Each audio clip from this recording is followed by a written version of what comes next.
और हिंद को नाज है जिस पर वो बानी हम है, ताज और लाल किला के यहाँ बानी हम है। मुअज़्ज़ज़ सामिन किराम, আমি যে কবিতাগুলো বললাম উর্দুতে, এটাই হচ্ছে আমার বক্তব্যের মূল। যাই হোক, আল্লাহ তাবারক ওয়া তাআলা মহান রব, শরীকহীন উদাহরণবিহীন পরওয়ারদিগার, যার সমতুল্য সমকক্ষ নাই। তিনি একক, অনাদি, অনন্ত, অসীম, চিরন্তন, চিরঞ্জীবী, চিরস্থায়ী, সর্বজ্ঞ, চিরতত্ত্বাবধায়ক ও সর্বশক্তিমান। তিনি জনক নন এবং জাতক নন এবং মুখাপেক্ষীয় নন। তিনি একমাত্র স্রষ্টা, সমগ্র জগৎ তারই সৃষ্টি, সমগ্র সৃষ্টির তিনি একমাত্র রব। রব শব্দটি আরবি ভাষায় তিনটি অর্থে ব্যবহার হয়: মালিক, সরদার, পালনকারী। রবের সিফাত বা গুণাবলী চিরস্থায়ী, অনাদি, অনন্ত, অসীম, অর্থাৎ তিনি সর্বদা মালিক বা বাদশাহ, তার বাদশাহীর কোনো আদি অন্ত নাই। আবার সর্বদা তিনি মর্যাদাশীল, ক্ষমতাবান, তার ক্ষমতা বা আয়ত্তেই সমগ্র জাহান। আবার সর্বদা তিনি প্রতিপালনকারী, তার দয়াতেই সমগ্র সৃষ্টি জীবিত, সঞ্জীবিত, প্রতিপালিত, চলন্ত এবং জীবন্ত। কোন সৃষ্টি তার বাদশাহীর আয়ত্তের বাইরে নয়, বা বাইরে যাওয়া অথবা জীবিত থাকাও সম্ভব নয়। তারপর আমারও আপনার নবী তথা কুল কায়নাতের নবী, নবিকুল শিরোমণি নবী মুহাম্মদুর রাসূলুল্লাহ সাল্লাল্লাহু তাআলা আলাইহি ওয়াসাল্লামের প্রতি সহস্র দরুদ ও সালাম বর্ষিত হোক। সকলেই বলুন আল্লাহুম্মা আমিন। আল্লাহু আমিন। ভূমিকায় আমি আয়াতে কারিমা তেলাওয়াত করেছি। আল্লাহ তাবারক ওয়া তাআলা বলেন, ওয়ালা তাহিনু ওয়ালা তাহজানু ওয়া আনতুমুল আ'লাউনা ইন কুনতুম মুমিনিন। হে মুমিন, হে মুসলমান, তোমরা চিন্তা করো না, ঘাবড়ায়ো না। চিন্তার কোনো দরকার নাই, ঘাবড়াবার কোনো দরকার নেই। তোমরাই পৃথিবীর মধ্যে জয়ী হবে, ইন কুনতুম মুমিনিন, যদি তোমরা মুমিন হও। আল্লাহ তাবারক ওয়া তাআলা আমাদেরকে আমাদের বিজয়ের রহস্য, বিজয়ের জন্য যে শর্ত লাগিয়ে দিয়েছেন সেটা হচ্ছে মুমিন হওয়া। আমরা যদি মুমিন হই, গোটা দুনিয়া আমাদের পায়ের নিচে এসে আমাদের পা চুম্বন করবে। বিরাদরানে মিল্লাতে ইসলামিয়া, আমি জাতিকে নসিহত করি না, নসিহত করা বুজুর্গানে দ্বীনের কাজ, আকাবিরিনে ওলামাদের কাজ। আমি শুধু এতটুকু বলি যে বিশেষ করে উম্মতে মুসলিমা, ঘুমন্ত উম্মতে মুসলিমা, ঘুমন্ত মুসলিম সমাজকে আমি জাগ্রত করার চেষ্টা করি। যদিও বা সাধারণত আমার বক্তব্য একটু আলাদা হয়। জাতিকে যেটা প্রয়োজন বর্তমান যুগে, সেই জিনিসটাই বেশিরভাগ বলার চেষ্টা করি। নসিহত বুজুর্গানে দ্বীনরা করবেন, নসিহতের মুখাপেক্ষী আমি নিজেই। আজ গোটা দুনিয়া উম্মতে মুসলিমা এক বিশাল ব্যাধিতে ভুগছে। উম্মতে মুসলিমা গোটা দুনিয়ার মধ্যে সবচাইতে বেশি বিপদে আছে। উম্মতে মুসলিমার প্রতি নানান রকম ভাবে নির্যাতন হচ্ছে। দুনিয়ার মানুষ এটাই চাইছে, যারা কলমা পড়া ব্যক্তি তাদেরকে চুপ করিয়ে দিব, তারা যেন কথা না বলে, তারা যেন চুপচাপ, যা তাদের প্রতি নির্যাতন করা হবে তারা যেন সহ্য করে।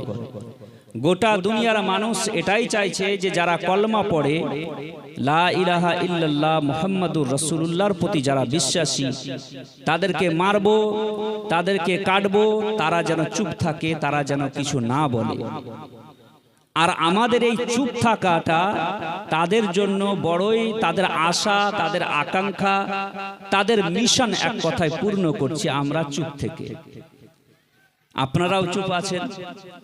দুনিয়ার মানুষ একটাই জিনিস চাইবে, যে প্রথমত উম্মতে মুসলিমাকে একটি থাপ্পড় মারা হবে, দেখবে যে জাতি চুপ আছে তো কি করা হবে, লাত মারা হবে।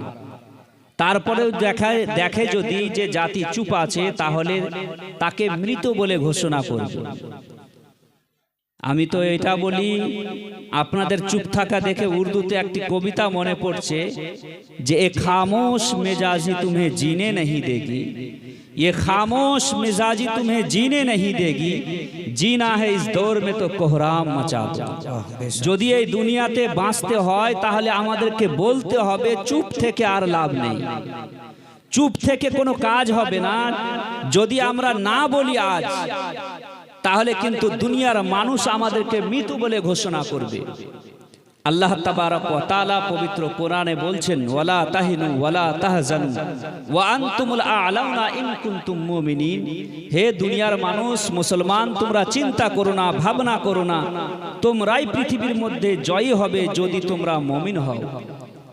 আজকে উম্মতে মুসলিমা, মুসলমানরা যাদেরকে চলা শিখিয়েছে, আজ তারা মুসলমানদের সম্মুখে এমন ভাবে চলছে মনে হচ্ছে যেন মুসলমানরা চলতেই জানে না। আজ যাদেরকে আমরা বসা শিখিয়েছি, যাদেরকে আমরা লাইফ স্টাইল শিখিয়েছি, সুন্নত মোতাবিক চলা যাদেরকে মুসলমানরা শিখিয়েছে, আজ তারা মুসলমানদেরকে পিছিয়ে পড়া জাতি বলে ঘোষণা করছে। যাদেরকে আমরা সভ্যতা শিখিয়েছি, সভ্য সমাজে কিভাবে বসবাস করে যে জ্ঞান আমরা তাদেরকে দিয়েছি, তারা আজকে উল্টো মুসলমানকে শিক্ষা দিচ্ছে যে সভ্য সমাজ কাকে বলা হয়। এক কথায় কোন এক কবি এ কথা বলেছেন, জিন পत्थरों को हमने आता की थी धड़कने जब बोलने लगे तो हम ही पे बरस पड़े। যে পাথরকে আমরা দিয়েছিলাম, বলা শিখিয়েছিলাম, যখন বলতে লাগলো তো আমার প্রতি আমার বিপরীতই বলতে লাগলো। মুআজ্জাজ সামিনে কেরাম, আজ গোটা দুনিয়ার দিকে যদি আমরা দেখি, গোটা দুনিয়ার যদি আমরা সার্ভে করি, তাহলে দেখতে পাওয়া যায় আজকে মুসলমান জাতি হচ্ছে পৃথিবীর মধ্যে সবচাইতে পিছিয়ে পড়া জাতি।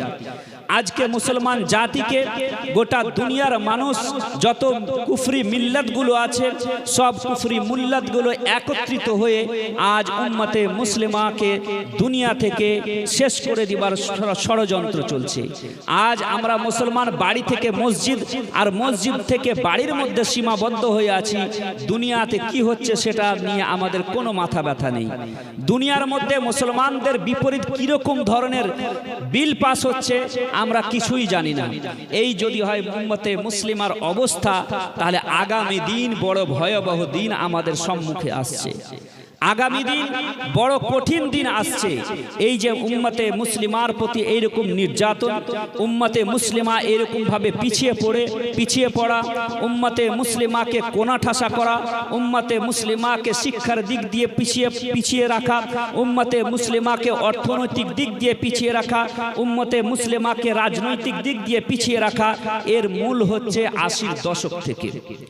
যখন 80 দশকে বিশ্বব্যাপী এক শক্তি যখন মাথা চাড়া দিয়ে উঠল, তখন উম্মতে মুসলিমার প্রতি নতুন একটি অধ্যায় খোলা হলো।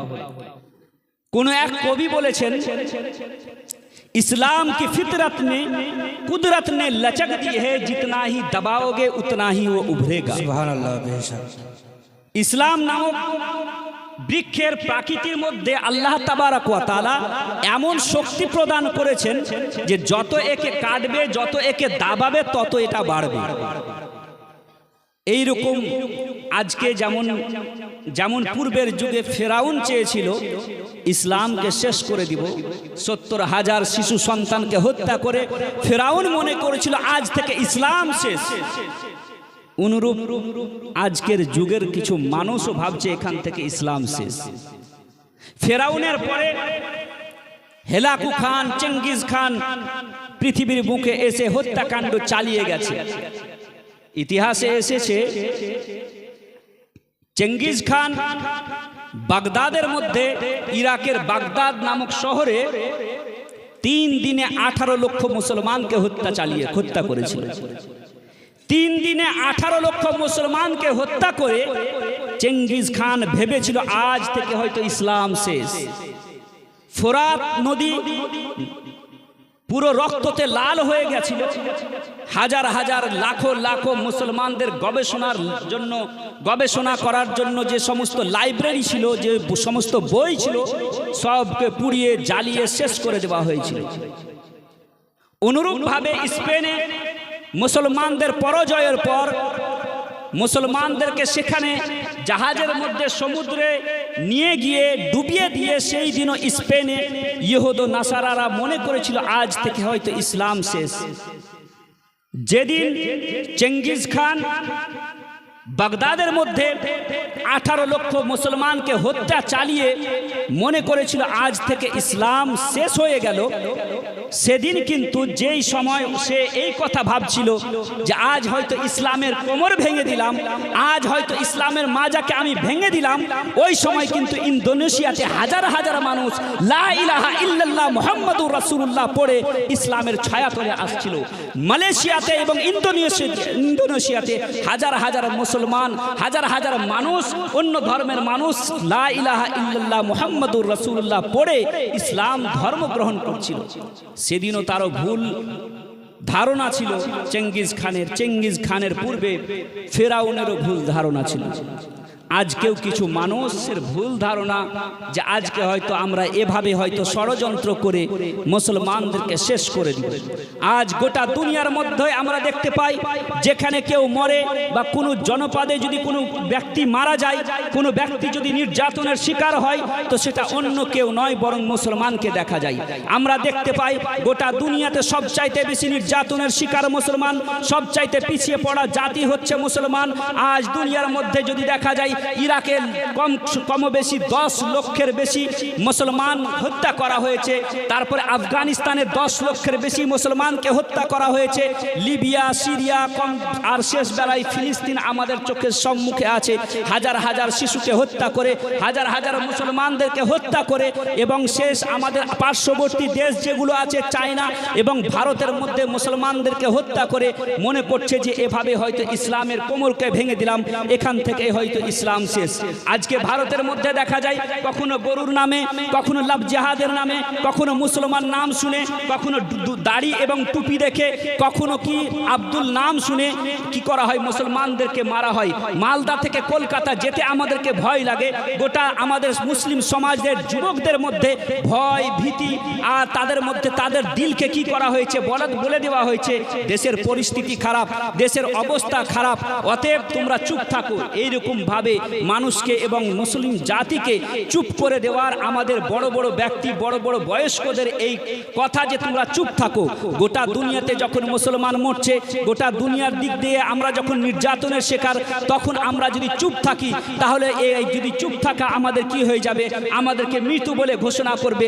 আমরা আমাদের ইতিহাস ভুলে গেছি। আমাদের ইতিহাস ডাক্তার ইকবাল আমাদেরকে মনে করিয়ে দিয়ে বলছেন, वो जो हम जो जीते थे तुम जंगों की मुसीबत के लिए और मरते थे तेरी नाम के अजमत के लिए, टल ना सकते थे अगर जंग में तो अड़ जाते थे, तीर क्या चीज है हम तोप से भी लड़ जाते थे, दस्त तो दस्त है दरिया भी ना छोड़े हमने, बहरे जुल्मात में दौड़ा दिए घोड़े हमने। डॉक्टर इकबाल আমাদের পূর্বপুরুষদের বীরত্ব কাহিনী আমাদেরকে শুনিয়ে বলছেন যে আমরা কি ছিলাম আর আমরা আজকে কি হয়েছি।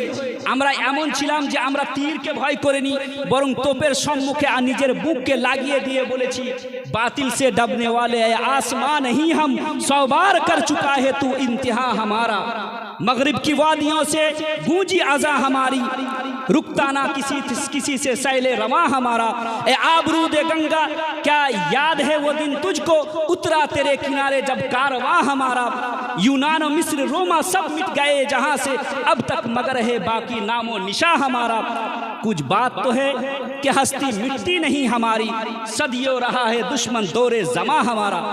डॉक्टर इकबाल মুসলিম যুবকদেরকে, ঘুমন্ত মুসলিম যুবকদেরকে জাগানোর জন্য বলছে যে তোমরা পৃথিবীর বুকে কি ছিলে আর আজকে কি হয়েছো। ডক্টর ইকবাল বলেন, ওয়াজা মে তুম হো নসারা তো তামাদ্দুন মে হুনুদ, ইয়ে ও মুসলমান জিসে দেখকর শর্মাই ইহুদ। আমাদের উপরে নির্যাতন হবে নাই বা কেন? ডক্টর ইকবাল বলছেন, দেখতো তুমি ইহুদ ও নাসারার মতো, আর তোমার চাল চরণ, তোমার তেহজিব ও তামাদ্দুন, তোমার কালচার হচ্ছে খ্রিস্টানদের মতো।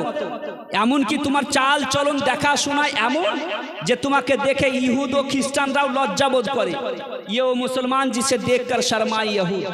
তো মুসলমানদের এমন কাজ, এমন কর্ম গোটা দুনিয়ার মধ্যে, বিশেষ করে ভারতের মুসলমানদের মধ্যে একটা ভয় ভীতি কাজ করছে যে আমাদেরকে আজ বলতে হবে না। যদি আমরা না বলি তাহলে কিন্তু দুনিয়াবাসী আমাদেরকে মুর্দা বলে ঘোষণা করবে। মুআজ্জাজ সামিনে কেরাম, এ খামোশ মেজাজি तुम्हें जीने नहीं देगी, जीना है इस दौर में तो कोहराम मचा दो। আজকে আমাদেরকে বলতে হবে, যেটা সবচাইতে বেশি আমাদের অবনতির যে প্রথম কারণ, সে কারণের মধ্যে দুইটি কারণ আমি বলি। সেটার মধ্যে দুইটি কারণ আমি হয়তো এতে ভুল প্রমাণিত হতে পারি। আমাদের বড় বড় বুজুর্গানে দিনরা আছেন, ওনারা হয়তো আমার কথাটা না মেনে অন্য কথাও হয়তো তিনারা বলতে পারেন, কিন্তু আমার নজরে, আমার দৃষ্টিভঙ্গি হিসেবে দুইটি কারণ যার কারণে আমরা আজ পিছিয়ে পড়া জাতি। এক নাম্বার কারণ হচ্ছে আমরা তালিমের দিক দিয়ে পিছিয়ে, দ্বিতীয় কারণ হচ্ছে আমরা রাজনীতির দিক দিয়ে পিছিয়ে। আজকে মসজিদের মধ্যে আমাদের ইমাম সাহেবরা যদি রাজনীতি সম্বন্ধে বলে দেয়, তাহলে মসজিদের কমিটি, মসজিদের লোকজন মনে করে যে এটা কি নাজায়েজ কথা বলে দিল হয়তো, বা রাজনীতি করাটাকে উম্মতে মুসলিমা রাজনীতিটাকে মনে করে গুনাহে আজিম, একটা বড় গুনাহ, কাবিরা গুনাহ। একটা কথা মনে রাখবেন, দিনকে বাঁচানোর জন্য রাজনীতি করা এটা হলো সওয়াবের কাজ, নেকির কাজ। আজকে যেখানে মসজিদ মাহফুজ নাই, মসজিদের নিরাপত্তা নেই, খানকার নিরাপত্তা নাই, মাদ্রাসার নিরাপত্তা নেই, ওয়াকফ জায়েদাতের নিরাপত্তা নেই, সেখানে কোনো এক ব্যক্তি রাজনীতি করে যদি মসজিদ বাঁচাতে পারে, তো এইরকম রাজনীতি করনেওয়ালা নেকির অধিকারী। আমাদের রাজনীতি কোথায় হয়? মুসলমানদের রাজনীতি হয় না? অবশ্যই রাজনীতি হয়, কিন্তু আমরা রাজনীতি কোথায় করি? মসজিদে করি রাজনীতি।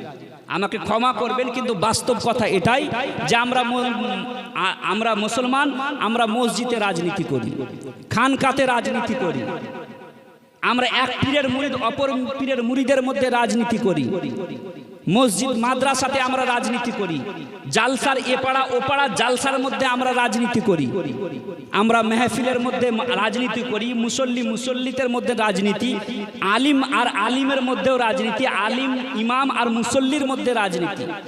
এই রকম রাজনীতি করে কিন্তু কোনো লাভ নেই। আসল রাজনীতি করতে হবে আমাদেরকে আসল রাজনীতি এই যে আমাদের দ্বীনকে বাঁচানোর জন্য, আমাদের ইসলামকে বাঁচানোর জন্য, মসজিদ এবং মাদ্রাসাকে বাঁচানোর জন্য, খানকাকে বাঁচানোর জন্য, দরগাকে বাঁচানোর জন্য, ওয়াকফ জায়েদাতকে, প্রপার্টিকে বাঁচানোর জন্য রাজনীতি করা এটা নেকির কাজ। আর রাজনীতি ওই রাজনীতি করতে হবে যে রাজনীতি করে আমাদের যুবক সমাজ, আমাদের সমাজের মানুষ রাজনীতি করে পার্লামেন্টে গিয়ে এই কানুন, আইন বানাবে যে নামুসে রিসালাত রাসূল করিম সাল্লাল্লাহু আলাইহি ওয়াসাল্লামের ইজ্জতের উপরে যদি কেউ হামলা করে, এর প্রতি কানুন বানিয়ে পার্লামেন্টে গিয়ে মুসলমান বলবে কি মোহাম্মদ से वफा तूने तो हम तेरे हैं, ये जहां चीज है कि अल्लाह कलम तेरे हैं। ওই রাজনীতি করতে হবে।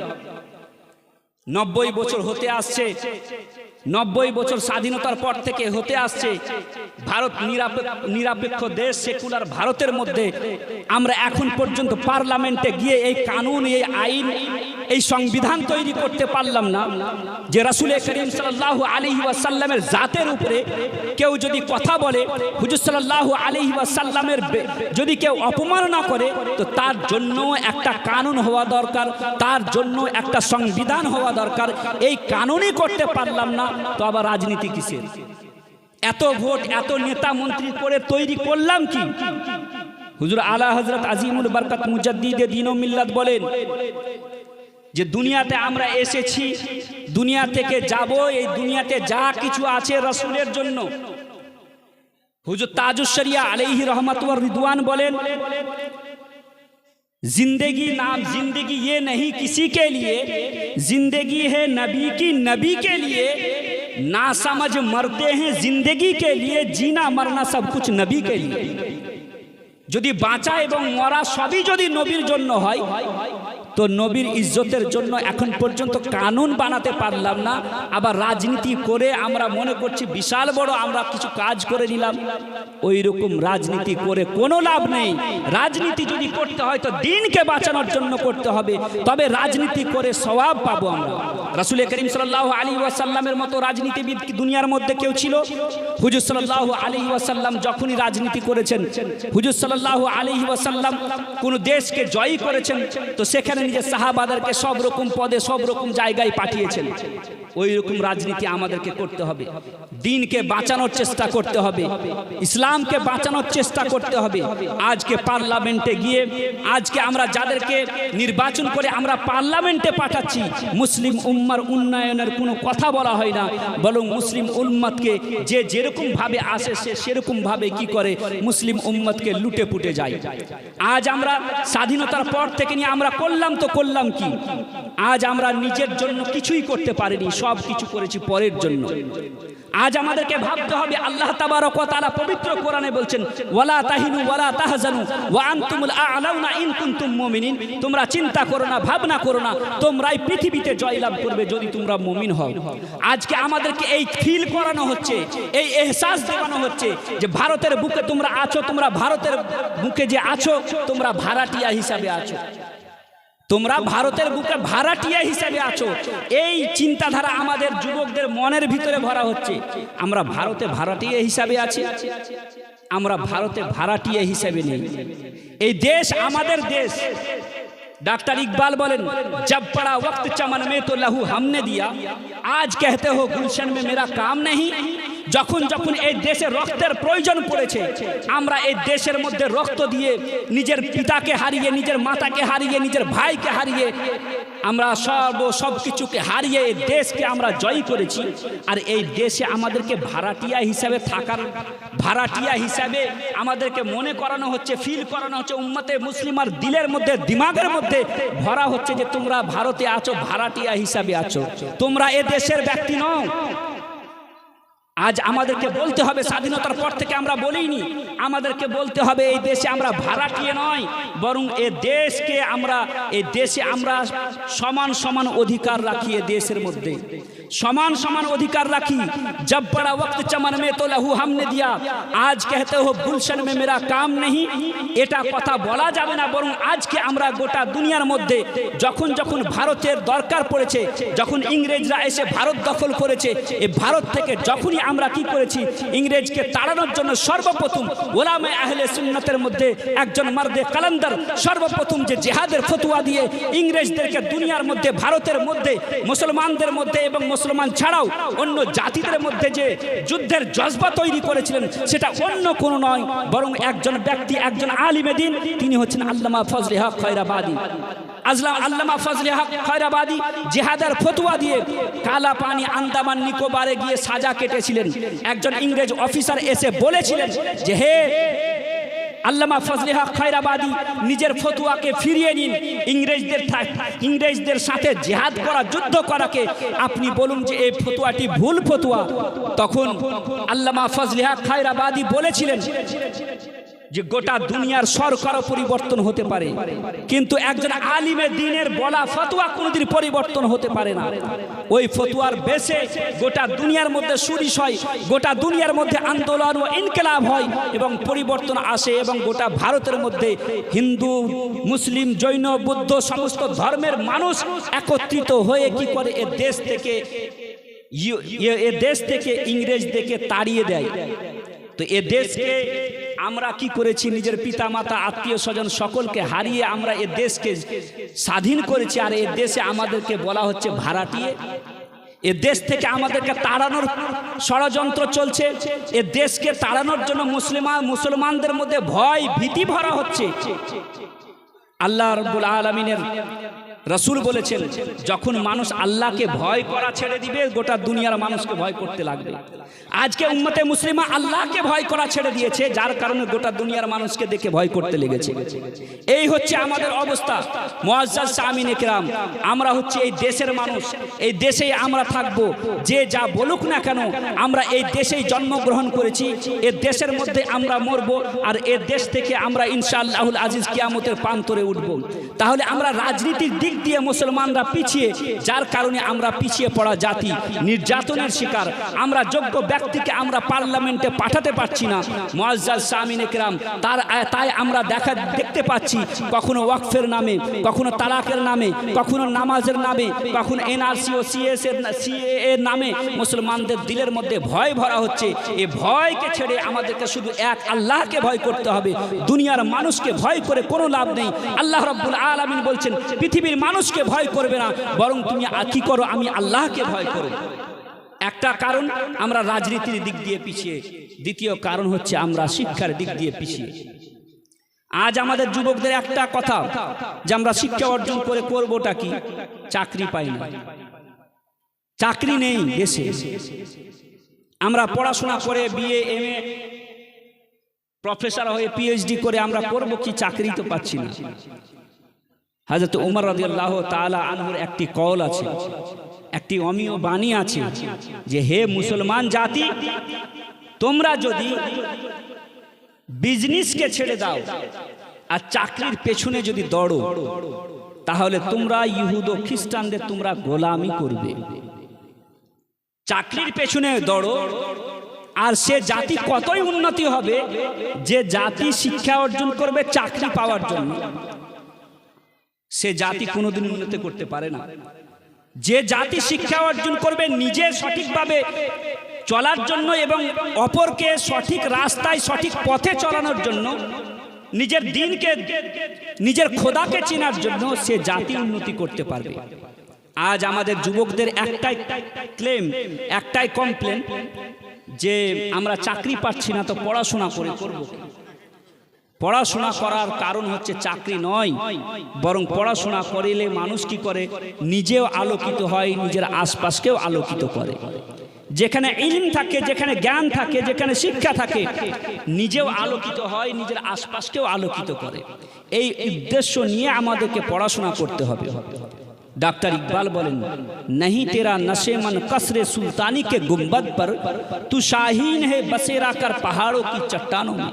हे मुसलमान যুবকেরা, তোমার জায়গা কোনো সিংহাসনে থেকে থাকা তোমার জায়গা নয়, সিংহাসনে বসা তোমার জায়গা নয়। তোমার জায়গা কোনো নেতা মন্ত্রীর পান নিয়ে আসা, সিগারেট নিয়ে আসা, চা নিয়ে আসা নয়। তোমার কাজ চেয়ার লাগিয়ে নেতাদেরকে চেয়ারে বসিয়ে নিচ থেকে বসে নেতাদের কথা শুনে তালি বাজানো নয়। তোমার কাজ কি, দেশকে চালা, জাতিকে চালা। তোমার কাজ হচ্ছে নেতৃত্ব দেওয়া।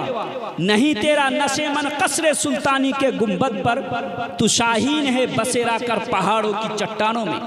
হে মুসলিম যুবক, তোমার জায়গা, তোমার কাজ হচ্ছে সালাহুদ্দিন আইয়ুবী বা হয়ে গোটা দুনিয়ার মধ্যে শাসন রাজ্য চালা, ন্যায় বিচার কায়েম করা। তোমার কাজ হচ্ছে উমর ইবনে খাত্তাবের মতো বড় একজন খলিফা হয়ে, বড় একজন রাষ্ট্রনায়ক হয়ে দেশকে চালা। যারা পিছিয়ে পড়া জাতি, তাদের হুকুক ও অধিকার দেওয়া তোমার কাজ। আর তুমি সামান্য চাকরি আর সামান্য জিনিসে নিজেকে সুখী মনে করছো, তার মধ্যে তুমি নিজের সুখকে খুঁজে বেড়াচ্ছ। এ কাজ করে তুমি সুখী হবে না। আজ আমাদের মুসলিম যুবকদের অবস্থা এই যে আমরা শুধু কোনোভাবে চাকরি পেয়ে নিজের বউ বাল বাচ্চা নিয়ে সুখে থাকার চেষ্টা করছি, আল্লাহ রসুলের দ্বীনকে ভুলে যাচ্ছি। আল্লাহ রসুল সাল্লাল্লাহু আলাইহি ওয়াসাল্লাম যে হুকুম আহকাম দিয়েছেন আমাদেরকে, সেগুলোকে ভুলে গিয়ে ফ্যাশনের মধ্যে, ডিজিটাল যুগে বসবাস করে ফ্যাশনের মধ্যে নিজের উন্নতিকে খুঁজে বেড়াচ্ছি। এইরকম যদি জাতির যুবকদের অবস্থা হয়, তাহলে সে জাতি কোনোদিন টিকতে পারে না। সে জাতির ভবিষ্যৎ বড়ই অন্ধকার। মুআজ্জাজ সামিনে কেরাম, আমরা এটা যে ক্লেম করি, এটা যে কথা বলি যে আমরা চাকরি পাচ্ছি না, একবার বর্তমান যুগকে আপনি চোখের সামনে রাখুন। রাসূল করিম সাল্লাল্লাহু আলাইহি ওয়াসাল্লামের আগমনের যুগটাকে একবার সামনে রাখুন। আমরা 5 ওয়াক্ত নামাজ পড়তে পারছি সঠিকভাবে, স্বাধীনভাবে, কোরআন তেলাওয়াত করতে পারছি, নিজের ধর্মের প্রতি সঠিকভাবে মেনে আমরা নিজের ধর্মকে পালন করতে পারছি। কেউ বলে না, কেউ কারো রোগ টোক কারো কিছু নেই। হ্যাঁ, কোনো জায়গায় আল্লাহ মুহাম্মাদের প্রতি হয়তো ব্যান্ড লাগানো হচ্ছে, কিন্তু এটা মনে করবেন যে আল্লাহ তাবারক ওয়া তাআলা শান্তিপ্রিয় মানুষকে পছন্দ করেন। কোনো ধর্মশালার সামনে ডিজে বাজানো এটা জুরম নয় আজকের যুগে। কোনো ধর্মশালায় গিয়ে সেখানকার ধর্মীয় পতাকাকে খুলে নিজের পতাকাকে লাগানো এটা হয়তো আজকের যুগের মানুষের নজরে হয়তো সেটা হয়তো ভালো কাজ হতে পারে, কিন্তু আমরা হয়তো মুসলমান আই লাভ মোহাম্মদ লেখাতে কেস হয়ে যাচ্ছে। এই হচ্ছে দুনিয়ার অবস্থা। তো হ্যাঁ, কিছু জায়গায় এইরকম আছে হয়তো, কিন্তু আমরা সঠিকভাবে নিজের দ্বীনের প্রতি পালন করতে পারছি, নিজের দ্বীনের প্রতি চলতে পারছি, নামাজ রোজা হজ যাকাত সব কিছু পালন করতে পারছি। একবার সেই যুগটাকে একবার দেখুন, যে যুগে রাসূল করিম সাল্লাল্লাহু আলাইহি ওয়াসাল্লাম আসলেন। সাহাবায়ে কেরামরা কলমা পড়ছেন, মক্কার মাঝে এমন পরিবেশ, কলমা পড়লে পরে কতল করে দেওয়া হতো। আমরা তো নামাজ পড়তে পারছি, তবুও কলমা পড়ে নিজের দ্বীনের প্রতি, নিজের খোদার প্রতি ঈমান তারা মজবুত করে রেখেছিলেন। এমন মক্কার মধ্যে পরিবেশ, রাসূল করিম সাল্লাল্লাহু আলাইহি ওয়াসাল্লামের আগমনের সময় মক্কা এবং গোটা দুনিয়ার মধ্যে একটি পরিবেশ এমন ছিল যে গোটা দুনিয়ার মানুষ পাপের মধ্যে লিপ্ত ছিল, গোটা দুনিয়ার মানুষ নির্যাতনের মধ্যে লিপ্ত ছিল। এমনকি আরব যারা নিজেকে মনে করত সভ্য জাতি, নিজেকে মনে করত সবচাইতে বেশি শুদ্ধ জাতি, যে আরব নিজেকে মনে করত সবচাইতে বেশি সাহিত্যের দিক দিয়ে, আরবি লিটারেচারের দিক দিয়ে আমরা সব চাইতে বেশি শিক্ষিত ব্যক্তি, সে আরবের মানুষ এক কথায় চোর ছিল, ডাকাত ছিল, চুরি ডাকাতি তাদের পেশা ছিল। নারী শিশুকে জীবন্ত কবর দেওয়া তাদের পেশা ছিল, নারী শিশুকে আতর ঘরে গলা টিপে মেরে দেওয়া তাদের পেশা ছিল। তাদের দৈহিক চাহিদা মেটানোর জন্য একজন নারীর প্রয়োজন ছিল, সে নারীটি কার মা, কার বোন, কার ফুফু, কার খালা এটা দেখা তাদের কোনো প্রয়োজন ছিল না। আরববাসীরা বিভিন্ন জাতির মধ্যে, বিভিন্ন কম বা গোত্রের মধ্যে বিভক্ত ছিল। নানান প্রকারভাবে আরববাসীরা সারাবে, মদে, চুরিতে, ডাকাতিতে মগ্ন ছিল। ওই সময় রাসূল করিম সাল্লাল্লাহু আলাইহি ওয়াসাল্লাম আসলেন। আসার পর রহমাতুল লিল আলামিন নবী মুহাম্মদুর রাসূলুল্লাহ সাল্লাল্লাহু আলাইহি ওয়াসাল্লাম আরবের মধ্যে একটি আলোড়ন নিয়ে আসলেন। আলোড়ন নিয়ে আসার পর হুজুর সাল্লাল্লাহু আলাইহি ওয়াসাল্লামের শিক্ষায় শিক্ষিত হয়ে, হুজুর সাল্লাল্লাহু আলাইহি ওয়াসাল্লামের আখলাকে এবং চরিত্রর এবং আদর্শে আদর্শিত হয়ে সে আরববাসীরা সুন্দর জাতিতে পরিণত হয়েছিল। রাসূল করিম সাল্লাল্লাহু আলাইহি ওয়াসাল্লাম আরবের মধ্যে এমন একটি খ্যাতি, এমন এক নাম, এমন এক নিজের খ্যাতি অর্জন করলেন যে আরববাসীরা সকলে মিলে রাসূল করিম রউফুর রহিম সাল্লাল্লাহু আলাইহি ওয়াসাল্লামকে সাদিক ও আমিন উপাধি দিল। সাদিক ও আমিন, সত্যবাদী, আমানতদার উপাধি দিল। রাসূল করিম সাল্লাল্লাহু আলাইহি ওয়াসাল্লাম মক্কাবাসীকে একদা বললেন, হে মক্কাবাসী, আমি তোমাদের মধ্যে নবী হয়ে এসেছি। মক্কাবাসীর কিছু মানুষ রাসূলের দরবারে এসে ঈমান নিয়ে এসে হুজুর সাল্লাল্লাহু আলাইহি ওয়াসাল্লামের দরবারে এসে কলমা পড়েছিলেন। হত্যাকাণ্ড শুরু হয়ে গেল মক্কার মাঝে। দুশমন রাসূলের প্রশংসা করত, দুশমন সকলে হুজুর সাল্লাল্লাহু আলাইহি ওয়াসাল্লামের দুশমন হয়ে যারা কলমা পড়তো তাদের প্রতি হত্যা এবং অত্যাচার চালাতে লাগলো। মক্কার মধ্যে এমন পরিবেশ যে সেখানে নিজের আল্লাহর দরবারে যে সঠিকভাবে দূরে নামাজ পড়বে মুসলমানরা, এরকম পরিবেশ নেই। এমনকি মক্কার মধ্যে আম্মার বিন ইয়াসির, হযরতে বেলাল রাদিয়াল্লাহু তাআলা আনহুর প্রতি এমনভাবে অত্যাচার চালানো হয়েছিল যে হযরতে বেলাল রাদিয়াল্লাহু তাআলা আনহুর গলাতে দড়ি লাগিয়ে গলিতে অলিতে ঘোরানো হয়েছিল। এমনকি উত্তপ্ত বালির মধ্যে হযরতে বেলাল রাদিয়াল্লাহু তাআলা আনহুর বুকের মধ্যে পাথর রেখে হযরতে বেলাল রাদিয়াল্লাহু তাআলা আনহুকে রোদের মধ্যে ফেলে রেখে দেওয়া হয়েছিল, তবুও হযরতে বেলাল রাদিয়াল্লাহু তাআলা আনহু কি করেছিলেন? দিনের প্রতি শক্তভাবে মজবুতির সাথে কায়েম ছিলেন। এই হচ্ছে মক্কার পরিবেশ। লুকিয়ে লুকিয়ে দারে আরকামে গিয়ে সকলে কলমা পড়তেন, দিনের আহকাম শিখতেন। এমন পরিবেশ মক্কার মধ্যে, যে মক্কার মধ্যে সঠিকভাবে দিনের প্রতি কায়েম থাকা সম্ভব নয়। তাই সকলে মিলে সাহাবায়ে কেরামরা মক্কা ছেড়ে সাইপ্রাস কি করলেন? হিজরত, হাবশাতে হিজরত করলেন। হিজরত করে হাবশা চলে গেলেন। মক্কার মধ্যে এরকম পরিবেশ নেই। সাহাবা তো দূরের কথা, রাহমাতুল লিল আলামিন নবী মুহাম্মদুর রাসূলুল্লাহ সাল্লাল্লাহু তাআলা আলাইহি ওয়াসাল্লামের প্রতি হত্যা এবং অত্যাচারের ষড়যন্ত্র শুরু হলো। রাসূল করিম সাল্লাল্লাহু আলাইহি ওয়াসাল্লাম তায়েফের মধ্যে গেলেন। তায়েফে যাওয়ার পর রাসূল করিম সাল্লাল্লাহু আলাইহি ওয়াসাল্লামের প্রতি অত্যাচার করা হলো। একবার নয়, দুইবার নয়, বরং তিনবারের অধিক রাসূল করিম সাল্লাল্লাহু আলাইহি ওয়াসাল্লামের উপরে পাথর এমনভাবে ছোট ছোট বাচ্চাদেরকে লেলিয়ে দিয়ে রাসূল করিম সাল্লাল্লাহু আলাইহি ওয়াসাল্লামের প্রতি অত্যাচার করা হয়েছিল, যে মাথা থেকে পা মুবারক পর্যন্ত হুজুর সাল্লাল্লাহু আলাইহি ওয়াসাল্লামের গোটা শরীর কি হয়েছিল? রক্তে রক্তাক্ত হয়ে গেছিল। জুতা মুবারকের মধ্যে, লানাইন শরীফের মধ্যে কি হয়ে গেছিল? রক্তে রক্তাক্ত হয়ে গেছিল। মক্কার মধ্যে এমন পরিবেশ যে দিনের প্রতি সঠিকভাবে কায়েম থাকা যাচ্ছে না। সাহাবায়ে কেরামরা দেশ ছেড়ে, নিজের মাতৃভূমিকে ছেড়ে হাবশায় হিজরত করেছিলেন। রাসূল করিম সাল্লাল্লাহু আলাইহি ওয়াসাল্লাম তায়েফের মধ্যে মার খেলেন। রাসূল করিম সাল্লাল্লাহু আলাইহি ওয়াসাল্লামের দরবারে এসে জিবরাইল আমিন বললেন, ইয়া রাসূলুল্লাহ, আপনি হুকুম করুন, তায়েফের দুই সাইডে যে দুই পাহাড় আছে, পাহাড়কে আমি মিলিয়ে দিয়ে তায়েফবাসীকে আমি এক্ষুনি শেষ করে দিব। রাসূল করিম সাল্লাল্লাহু আলাইহি ওয়াসাল্লাম বললেন, না, এদের কাছ থেকে কি হবে? বড় বড় দিনের মুবাল্লিগ তৈরি হবে, এদের আগামী প্রজন্ম ইসলাম ধর্ম গ্রহণ করবে। রাসূল করিম সাল্লাল্লাহু আলাইহি ওয়াসাল্লামের এমন অবস্থা যে মক্কার মধ্যে সঠিকভাবে টিকতে পারছেন না, সঠিকভাবে বেঁচে থাকার পরিবেশ নেই। রাসূল করিম সাল্লাল্লাহু আলাইহি ওয়াসাল্লাম হেঁটে চলে যাচ্ছেন, রাস্তার মধ্যে কাঁটা বিছিয়ে রাখা হচ্ছে।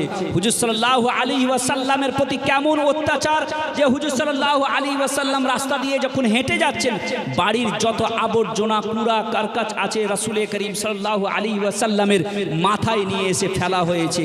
রাসূল করিম সাল্লাল্লাহু আলাইহি ওয়াসাল্লাম কাবার চত্বরে নিজের খোদার দরবারে 2 রাকাত নামাজ পড়ে সাজদায় রত আছেন।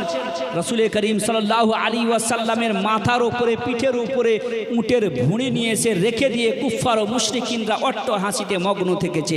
এইরকম ভাবে নির্যাতন চালানো হয়েছে রাসূল করিম সাল্লাল্লাহু আলাইহি ওয়াসাল্লাম মের উপর।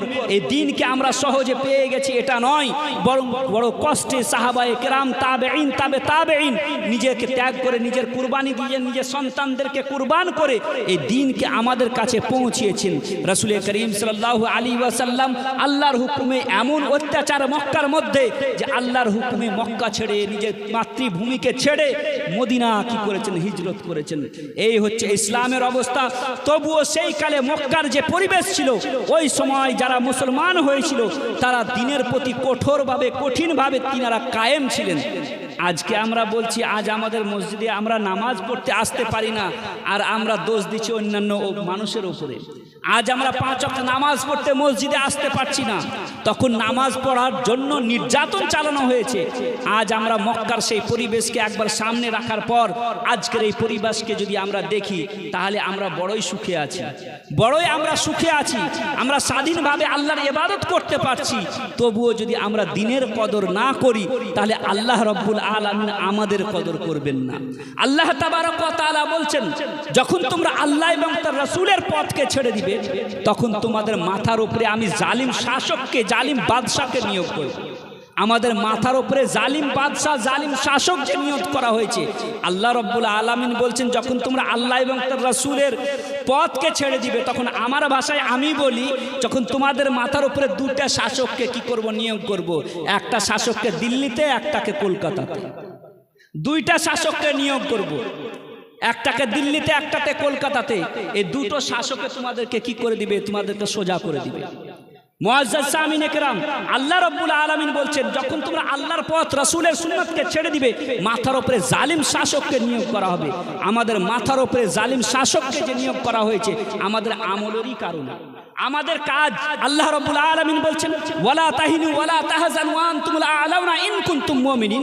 হে মুসলমান, তোমরা চিন্তা করো না, ভাবনা করো না, তোমরাই পৃথিবীর মধ্যে জয়ী হবে, তোমরাই পৃথিবীর মধ্যে গোটা দুনিয়ার মানুষের অধিকার ও হককে তাদের ঘরে ঘরে পৌঁছাবে যদি তোমরা মুমিন হও। শর্ত একটাই, আমরা কতটুকু মুমিন হতে পেরেছি? আমরা কি সঠিক মুমিন হতে পেরেছি?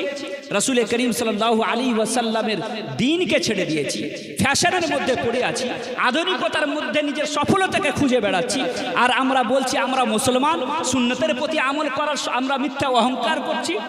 মুআজ্জাজ সামিনে কিরাম, আগামী যে দিন বড় ভয়াবহ দিন আসছে, আগামী যে প্রজন্ম আমাদের, এরা কিন্তু বড়ই সমস্যার সম্মুখীন হবে যদি আজকের মানুষ, যদি আজকের যুগের অভিভাবক এবং অভিভাবিকারা যদি আমাদের আগামী প্রজন্মকে সঠিক দিশা না দেয়।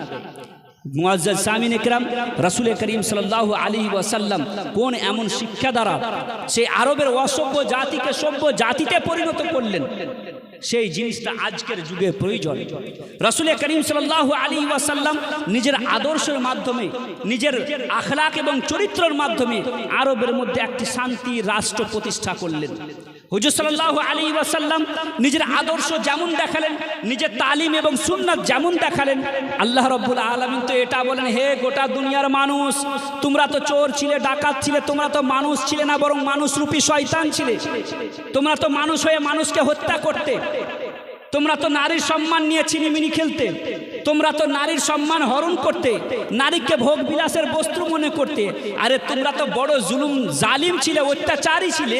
তোমরা তো আমার পবিত্র কাবা ঘরকে তোমরা কি করেছিলে, যে হাজার হাজার বছর ধরে পাক ও পবিত্র ছিল, 360টি মূর্তি রেখে আমার পবিত্র ঘরকে নাপাক করে ফেলেছিলে। তোমরা তো আমার কাবার চত্বরে কি করতে, শরাব পান করে তওয়াফ করতে, কাবার চত্বরে তোমরা সিটি বাজিয়ে, তালিম বেজ বাজিয়ে বাজিয়ে উলঙ্গ হয়ে তওয়াফ করতে।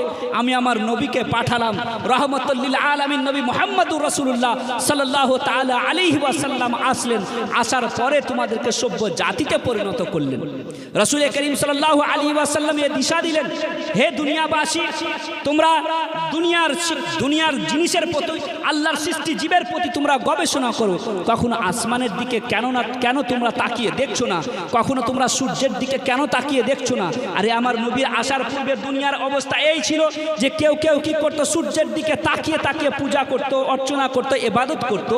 কেউ কোনো পাথরকে সামনে রেখে তার সম্মুখে সিজদা করতো, কেউ গাছের সম্মুখে দাঁড়িয়ে তার সম্মুখে সিজদা করতো, কেউ চাঁদের দিকে তাকিয়ে তাকে কি করতো, সিজদা করতো। কেউ বড় শক্তিশালী কোনো জিনিসকে দেখলেই তার সম্মুখে সিজদায় মাথা নত করতো। কখনো আগুনের সম্মুখে সিজদা করতো। আল্লাহ রাব্বুল আলামিনের রাসূল সাল্লাল্লাহু আলাইহি ওয়াসাল্লাম বলছেন, এই যাদের সম্মুখে তাকিয়ে তাকিয়ে যারা আল্লাহ রাব্বুল আলামিনের এক আল্লাহ তাবারক ওয়া তাআলা যাকে সৃষ্টি করেছেন, সে সৃষ্টি জীবের সম্মুখে তোমরা তার সম্মুখে সিজদা না দিয়ে তোমরা তার খালিক ও মালিকের প্রতি তোমরা চিন্তা ভাবনা করো। যে তোমরা সূর্যের সম্মুখে সিজদা না করে তোমরা সূর্যের প্রতি গবেষণা করো, আসমানের উচ্চতার প্রতি গবেষণা করো, দিন রাত্রির আসা যাওয়ার প্রতি গবেষণা করো, গ্রহের চক্রকালে পরিবর্তনের প্রতি রিসার্চ করো। কখনো পাহাড়ের দিকে তাকিয়ে তোমরা গবেষণা করো, কখনো তোমরা উটের দিকে তাকিয়ে তোমরা গবেষণা করো, কখনো তোমরা সমুদ্রের অতল গহরে গিয়ে নিত্য নতুন জীবকে দেখে তোমরা গবেষণা করো। যখন তোমরা এই আল্লাহ রাব্বুল আলামিনের সৃষ্টি জীবের প্রতি তোমরা চিন্তা করবে, ভাবনা করবে, তখনই তোমরা এক মহান স্রষ্টার এবং এক খোদার তোমরা সন্ধান পাবে, এক আল্লাহর তোমরা সন্ধান পাবে, তোমরা এক খোদাকে তোমরা চিনতে পারবে। আরববাসীরা রাসূল করিম সাল্লাল্লাহু আলাইহি ওয়াসাল্লামের কথা শুনে রাসূলের প্রতি যখন ঈমান এনেছিল, তখন দেখা গেছিল সেই 313 জন ব্যক্তি রাসূল করিম সাল্লাল্লাহু আলাইহি ওয়াসাল্লামের কাছ থেকে ঈমান নিয়ে এসে, যারা আরবের মধ্যে চোর ছিল, রাসূল করিম সাল্লাল্লাহু আলাইহি ওয়াসাল্লামের সংস্পর্শে এসে জাতির মালের পাহারাদার হয়ে গেছিল, যারা নারী সম্মান নিয়ে ছিনিমিনি খেলতো, রাসূল করিম সাল্লাল্লাহু আলাইহি ওয়াসাল্লামের আদর্শে আদর্শিত হয়ে তারা নারী সম্মানের মর্যাদার পাহারাদার হয়ে গেছিল। এমনকি সে আরব থেকে নিয়ে আফ্রিকার গহীন কোণ পর্যন্ত আল্লাহর রাসূলের দ্বীনের প্রচার ও প্রসার করে গোটা দুনিয়ার মধ্যে সুন্নতি কাজকে তিনারা ছড়িয়েছিলেন। আজ আমরা সে সুন্নতে রাসূলকে ছেড়ে দিয়ে, ডক্টর ইকবাল বলেন, जब 313 थे तो लरजता था जमाना, आज हम करोड़ों हैं तो करते हैं गुलामी। কালকে আমরা 313 জন ছিলাম, আর আমাদের 313 জনের ইমানি জজবায় ও ইমানি শক্তিকে গোটা দুনিয়ার মানুষ কি করতো, ভয়ে থরথর করে কাঁপতো। আজ আমরা কোটি কোটি হয়েও আমরা কি করছি? গোলামির জীবন যাপন করছি। এর কারণটা কি? এর কারণ আমাদেরকে উদ্ঘাটন করে তার প্রতি আমাদেরকে তার সমাধান আমাদেরকে খুঁজে বের করে তার প্রতি আমাদেরকে আমল করতে হবে। আজ গোলামি যে করছি, এই উম্মতে মুসলিমা কোনোদিন গোলামির জীবন নিজেকে কাটায়নি। আল্লাহ রাসূল সাল্লাল্লাহু আলাইহি ওয়াসাল্লাম আমাদেরকে কাপুরুষ বানাননি। উম্মতে মুসলিমার বড় বড় ব্যক্তি যিনারা আমাদের পূর্বের যুগের মানুষ ছিলেন, পূর্বের আমাদের বাপ দাদা ছিলেন, তিনারা কাপুরুষ ছিলেন না। আর আমাদের ইমাম আমাদেরকে কাপুরুষ বানাননি। আমাদের ইমাম আমাদেরকে কাপুরুষ বানাননি, বরং আমাদের ইমাম বলছেন খৌফ না রাখ রাজা যারা তু তো হে আব্দে মুস্তাফা তেরে লিয়ে আমান হে তেরে লিয়ে আমান হে। আমাদেরকে ভয় ভীতি, আমাদেরকে কাপুরুষ, আমাদেরকে আমাদের ইমামরা আমাদের বুজুর্গানে দিনরা আমাদেরকে বানাননি, কিন্তু আমাদের মধ্যে কাপুরুষতা ঢুকে গেছে। কারণ হচ্ছে এই যে যেদিন থেকে আমরা খোদাকে ভয় করা ছেড়ে দিয়েছি, গোটা দুনিয়ার মানুষকে ভয় করতে লেগেছি। মুআজ্জাজ সামিন একরাম, আজকে মুসলমানরা যে পিছিয়ে পড়া জাতি, তার যে কারণ হচ্ছে, প্রথম কারণ আমি বলেছিলাম শিক্ষা, দ্বিতীয় কারণ আমি বললাম রাজনীতি। রাজনীতির কথা তো শেষ হলো, এবার শিক্ষার দিকে আসি। যে আমরা পিছিয়ে পড়া যে জাতি, এটার কারণ হচ্ছে যে আমরা শিক্ষার দিক দিয়ে সবচাইতে বেশি পিছিয়ে। আজ দেখুন রাসূল করিম সাল্লাল্লাহু আলাইহি ওয়াসাল্লাম যে শিক্ষা দীক্ষা আমাদেরকে দিয়ে গেছেন, এবং কোরআনে কারীমের সর্বপ্রথম যে বাণী আল্লাহ রাব্বুল আলামিন অবতীর্ণ করেছেন, সেটা শিক্ষা দিয়ে শুরু হয়। ইকরা বিসমি রাব্বিকাল্লাযী খালাক। আল্লাহ রাব্বুল আলামিন বলছেন তোমরা পড়ো আল্লাহর নাম নিয়ে। আমাদেরকে পড়ার কথা বলা হয়েছে। কোরআনে কারীমে কলমের কসম খেয়েছেন এবং কলমের লেখার কসম খেয়েছে। আর আজ আমরা আমাদের রাসূল বলেছেন তালাবুল ইলমে ফারিদাতুন আলা কুল্লি মুসলিম। গোটা দুনিয়াতে যত রকম মাযহাব, যত রকম ধর্ম আছে, সে ধর্মের কোন ধর্মগুরু এ কথা বলেননি যে প্রত্যেক ধর্মের মানুষের প্রতি শিক্ষা অর্জন করা ফরজ। একটাই ধর্ম, সেটা হচ্ছে ইসলাম ধর্ম। যে ইসলাম ধর্মের সবচাইতে বড় ধর্মগুরু, ধর্মনেতা নবী মুহাম্মদুর রাসূলুল্লাহ সাল্লাল্লাহু আলাইহি ওয়াসাল্লাম প্রত্যেক মানুষের প্রতি, প্রত্যেক মুসলমানের প্রতি শিক্ষা অর্জন করাকে ফরজ করেছেন। রাসূল করিম সাল্লাল্লাহু আলাইহি ওয়াসাল্লাম বলছেন উতলুবুল ইলমা মিনাল মাহদি ইলাল লাহাদ। মায়ের কোল থেকে নিয়ে কবর পর্যন্ত তোমরা শিক্ষা অর্জন করো, জ্ঞান অর্জন করো। সে ধর্মের মানুষ আজ শিক্ষা থেকে দূরে, গবেষণা থেকে দূরে, রিসার্চ থেকে দূরে। রাসূল করিম সাল্লাল্লাহু আলাইহি ওয়াসাল্লাম বা একটা আরবের একটি প্রবাদ বাক্য যে উতলুবুল ইলমা ওয়ালাউ বিসসিন। তোমরা শিক্ষা অর্জন করার জন্য যদি সুদূর চীন যেতে হয় তবুও যাও, কিন্তু তোমরা শিক্ষা অর্জন করো। এত সুন্দর সুন্দর বাণী আমাদের ধর্মে, এটা অন্য কোনো ধর্মের বাণী নয়। গোটা দুনিয়াতে যত রকম ধর্মে আছে, কোনো ধর্মে এরকম বাণী দেওয়া হয়নি, বরং সব ধর্মে তো এটা বলা হয়েছে, প্রত্যেক ধর্ম তো এটা আছে যে প্রত্যেক ধর্মের নিজের নিজের নিয়ম নীতি অনুযায়ী গোটা দুনিয়াতে যত ধর্ম আছে, ইতিহাসের সাক্ষী যে আপনি দুনিয়ার মধ্যে একটা ইতিহাস, একটা সময় এমনও কেটেছে যে সময় ধর্মীয় জ্ঞান অর্জন করা পাপের কাজ মনে হতো। ধর্মীয় জ্ঞান তারাই অর্জন করতে পারত যারা কি হতো, ধর্মীয় ধার্মিক কোনো ধর্মগুরু সন্তান বা তাদের বংশ পরম্পরা যারা আসতো আগামী প্রজন্ম, তারাই শুধু ধর্মীয় জ্ঞান অর্জন করতে পারত। সাধারণ মানুষ যারা উঁচু বর্ণের মানুষ, তারাই শুধু ধর্মীয় জ্ঞান অর্জন করতে পারত। নিচু বর্ণের মানুষ যারা ব্যাকওয়ার্ড দলিত, তারা কোনো ধর্মীয় জ্ঞান অর্জন করতে পারত। এরকম ইতিহাস ভারতের বুকে আছে যে তাদেরকে ধর্মগ্রন্থ ছুতে দিবা, তারা যদি ধর্মগ্রন্থ শুনে নিত, তো ভারতের ইতিহাসে আছে যে কানের মধ্যে সীসা গলিয়ে ভরে দেওয়া হতো। ভারতের বাইরে ইহুদ খ্রিস্টানদের মধ্যেও এরকম ছিল যে ধর্মীয় জ্ঞান তারাই অর্জন করতে পারবে যাদের পিতা ধর্মগুরু, তাদের সন্তানরা ধর্মীয় জ্ঞান অর্জন করতে পারবে। কিন্তু ইসলামের মধ্যে এরকম কোনো কথা নেই। ইসলামে তো এটা বলছেন তালাবুল ইলমি ফারিদাতুন আলা কুল্লি মুসলিম, প্রত্যেক মুসলমানকে ধর্মীয় জ্ঞান অর্জন করতে হবে, শিক্ষা অর্জন করতে হবে। রাসূল করিম সাল্লাল্লাহু আলাইহি ওয়াসাল্লাম আমাদেরকে শিক্ষা দিলেন, সে শিক্ষাকে আজকে ছেড়ে দিয়ে আজ আমরা অসহায় হয়ে পড়েছি। আজ আমরা পিছিয়ে পড়া জাতি। আজ আমরা মনে করছি আমাদের মা বোনরা সকালবেলায় নিজের সন্তানকে স্কুলে পাঠাচ্ছে, 10টায় বা 12টায় বা 1টায় যখন স্কুল থেকে এসে যখন বাড়িতে সর্বপ্রথম স্কুলের ব্যাগটা ছেড়ে দেয়, ছেড়ে দেওয়ার পরে মায়ের কাছ থেকে সর্বপ্রথম মোবাইল নেয়। আর মায়েরা নিজের সন্তানকে মোবাইল দিয়ে মনে করে আমার দায়িত্ব সমাপ্ত হয়ে গেল, আর আমার দায়িত্ব নেই। এই হচ্ছে আমাদের সমাজের মা বোনদের অবস্থা। মনে করে আর মোবাইলটা দিয়ে মিশনে ভর্তি করে, কলেজে ভর্তি করে আমাদের অভিভাবক অভিভাবিকারা মনে করে এবার হয়তো আমার সন্তান হয়তো এপিজে আব্দুল কালামের মতো বড় সায়েন্টিস্ট তৈরি হবে।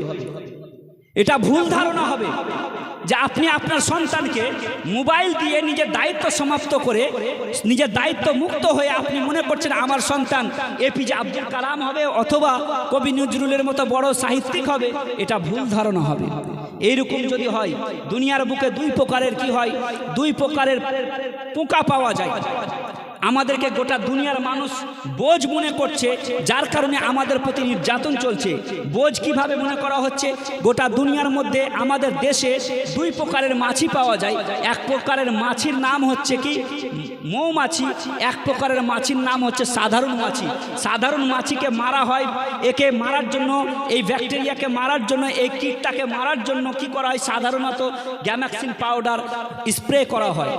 আর একটা মৌমাছি হচ্ছে বড়ই সুন্দর মাছি, যেটাকে মেডিসিন দিয়ে একে সাজিয়ে রাখানো হয়।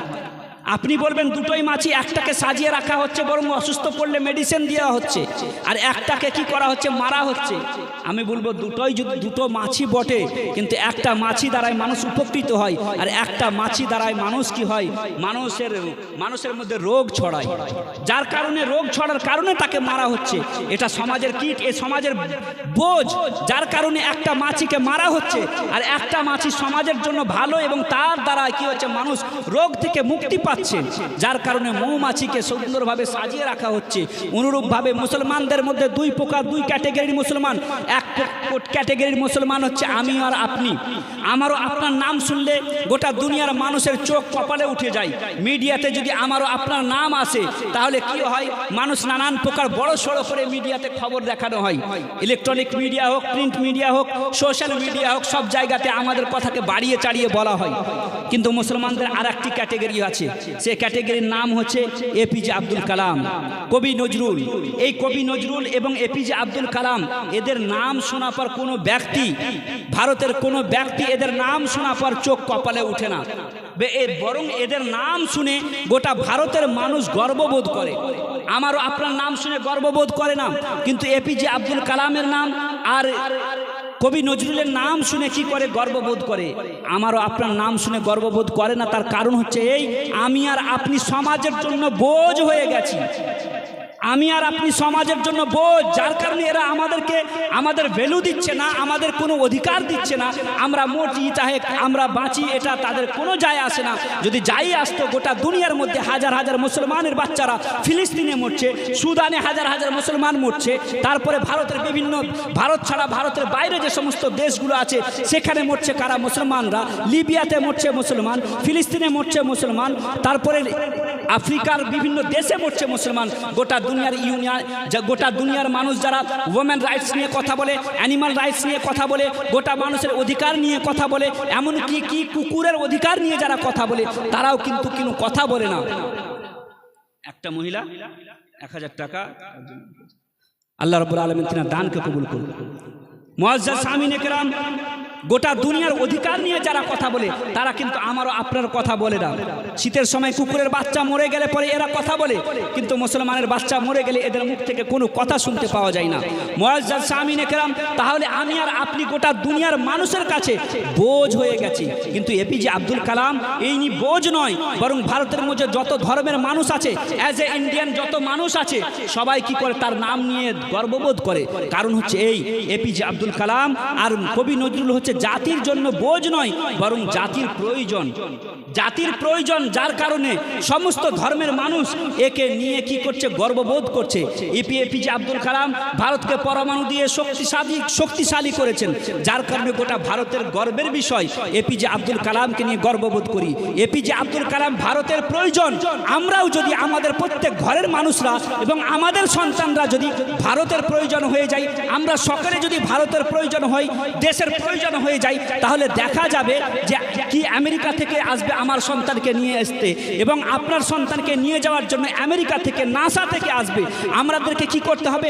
আমরা মনে করছি একটি এপিজে আব্দুল কালাম দিয়ে জাতির দায়িত্ব সমাপ্ত হয়ে গেছে। না না না, বরং আমাদেরকে প্রত্যেক ঘরে ঘরে এপিজে আব্দুল কালামের মতো বড় বড় সায়েন্টিস্ট তৈরি করি। আমাদেরকে জাতিকে কি করতে হবে? আমাদেরকে সায়েন্সের মতো বড় বড় জিনিস দিতে হবে, তবে জাতির দায়িত্ব সমাপ্ত হবে, তবে জাতির আমরা নজরে আমরা গর্ববোধ হব। আমাদের সন্তানদেরকে নিয়ে ভারতের মানুষ, প্রত্যেক মানুষ গর্ববোধ করবে।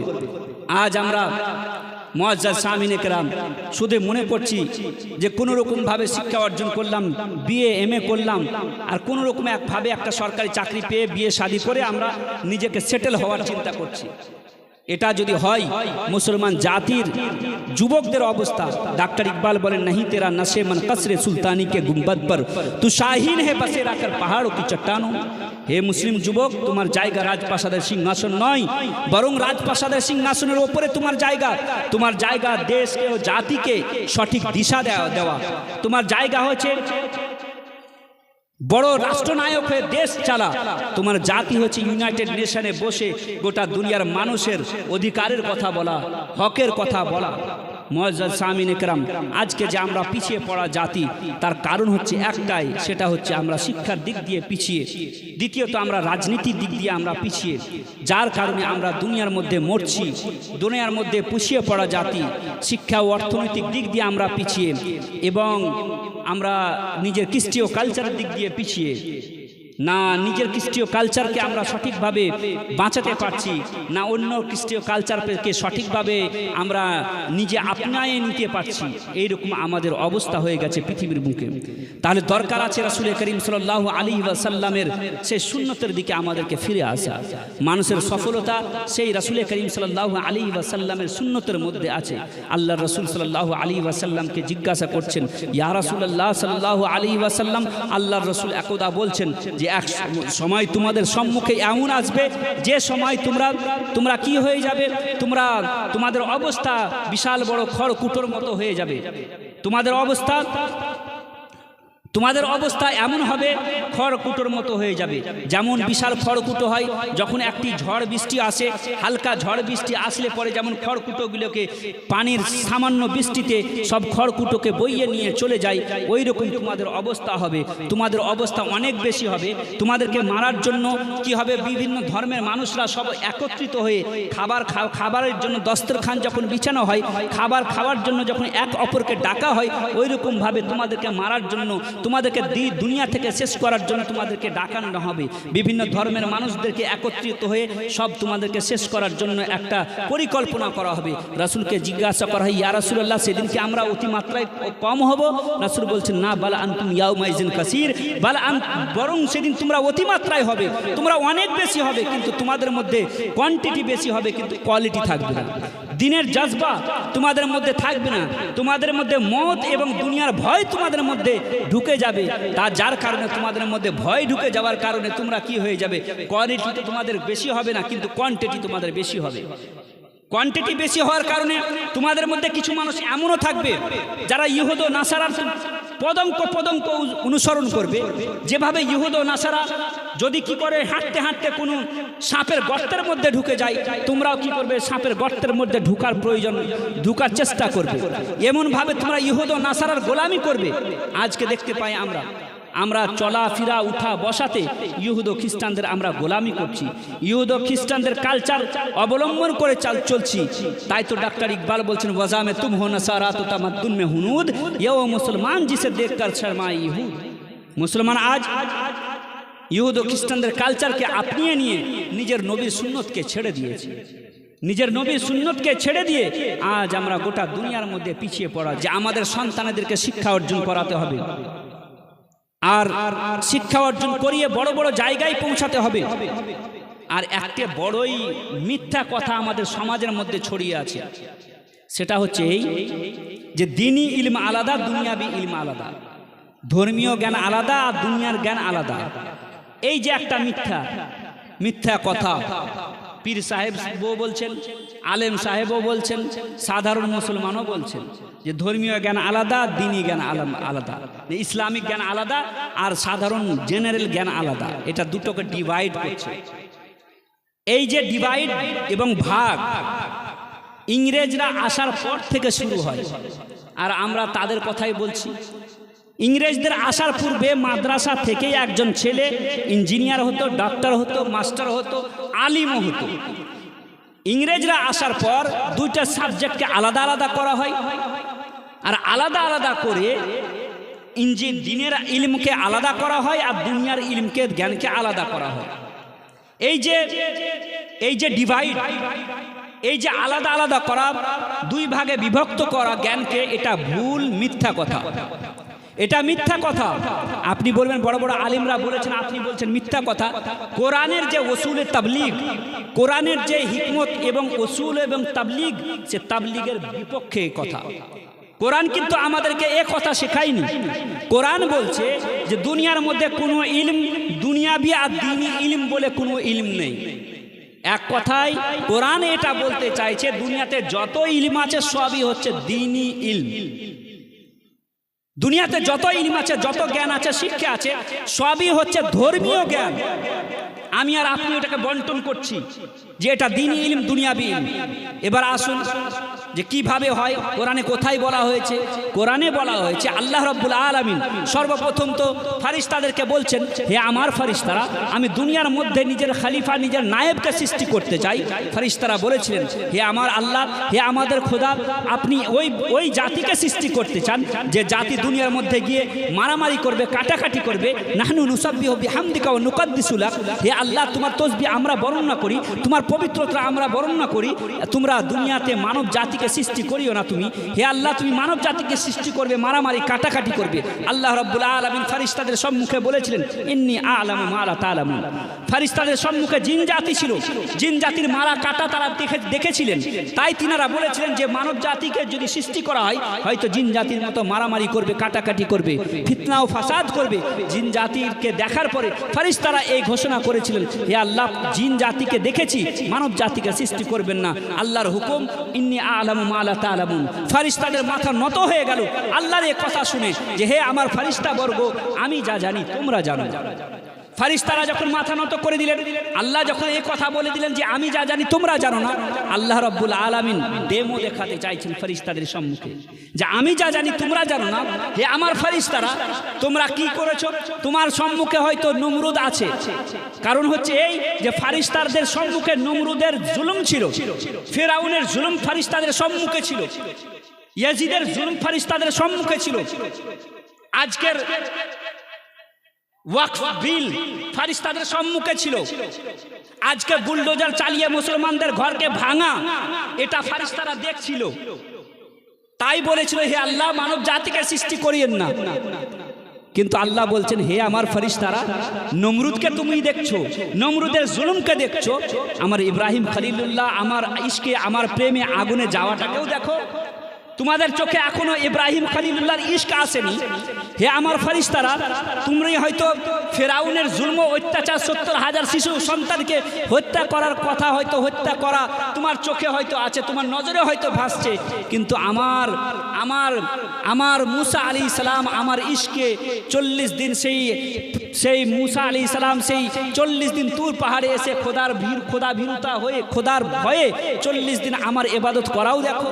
হে আমার ফারিস্তারা, তোমাদের সম্মুখে ইয়াজিদের জুলম অত্যাচার তোমার সম্মুখে আছে, কিন্তু আমার ইমাম হোসেনের সবর ইস্তেকামাতের দিকেও তুমি একবার দেখো।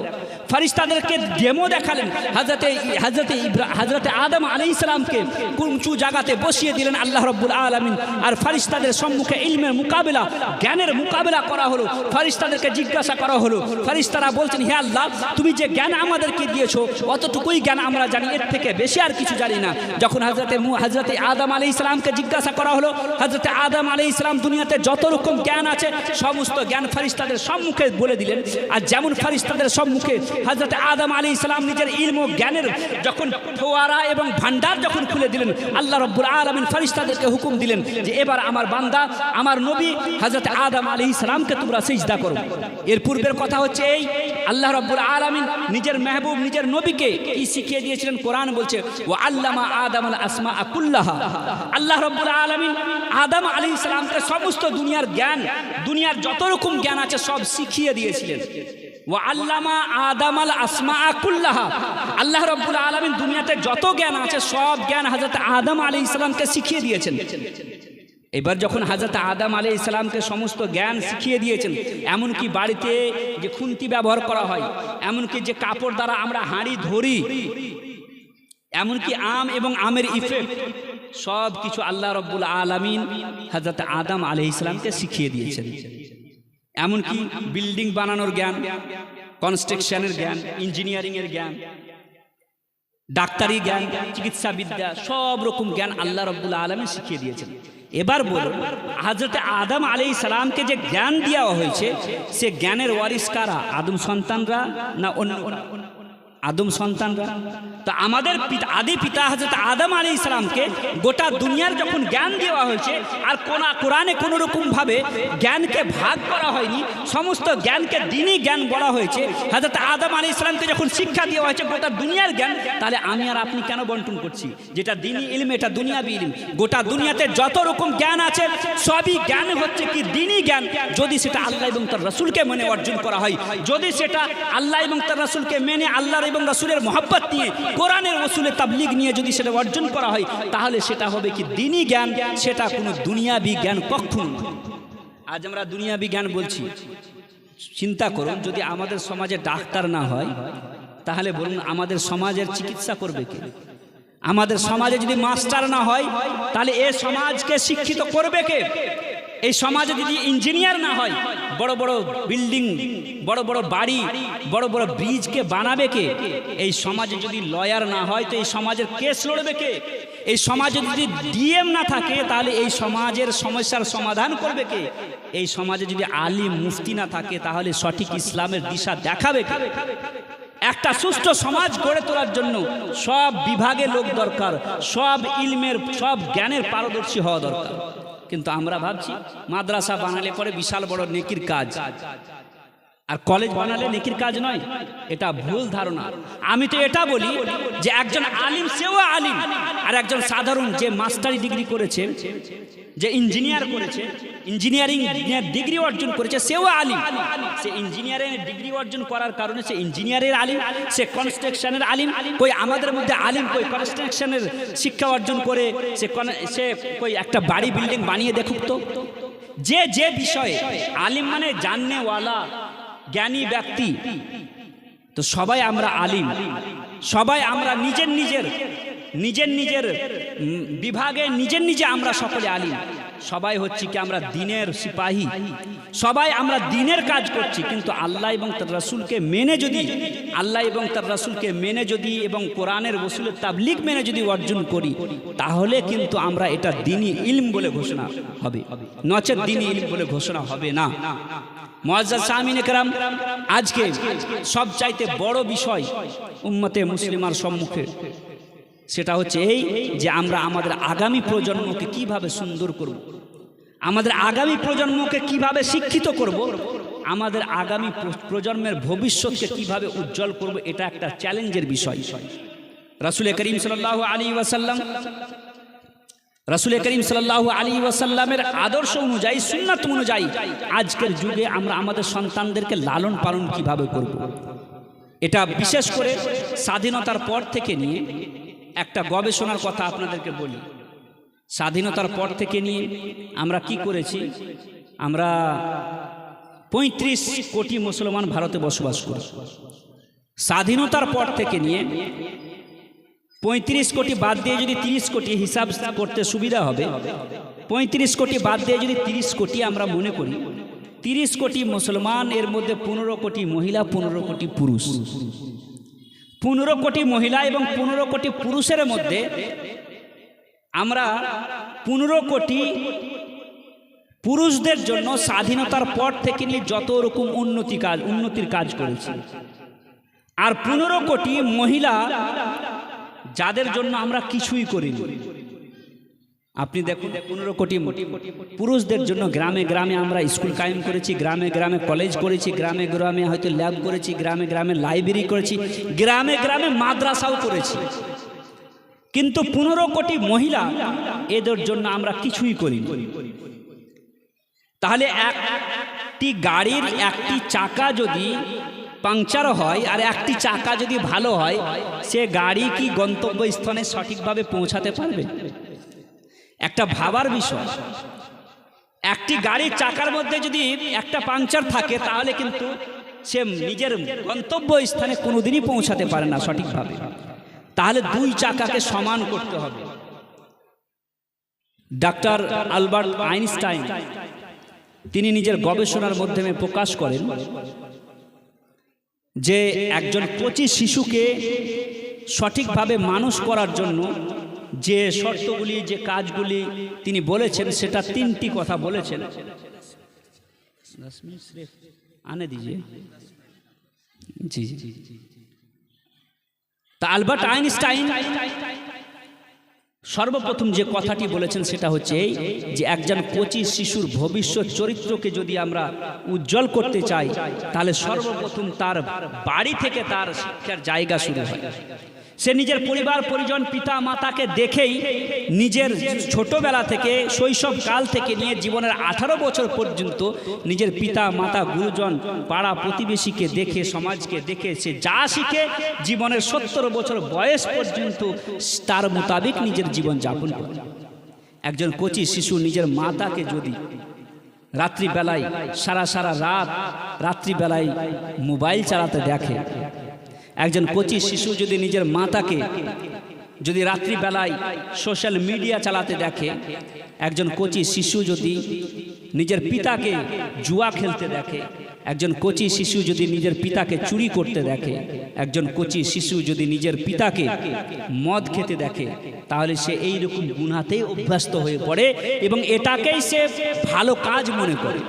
আর যদি একটি কচি শিশু নিজের পিতাকে আল্লাহর গভীর প্রেমে মগ্ন দেখতে পায়, একজন কচি শিশু যদি নিজের মাতাকে আল্লাহর প্রেমে রাত্রিবেলায় সাজদা দিতে দেখতে পায়, একজন কচি শিশু নিজের পিতাকে যদি নবীর প্রেমে আত্মহারা হতে দেখতে পায়, নিজের পিতাকে যদি দানি দেখতে পায়, তাহলে দেখা যায় যে কখনো কখনো দানির সন্তানেরা, ছেলেরা কি করে, কখনো কখনো ক্ষুধা অবস্থায় থেকেও দান করে পরের কাছে বোকা বলে পরিচিত।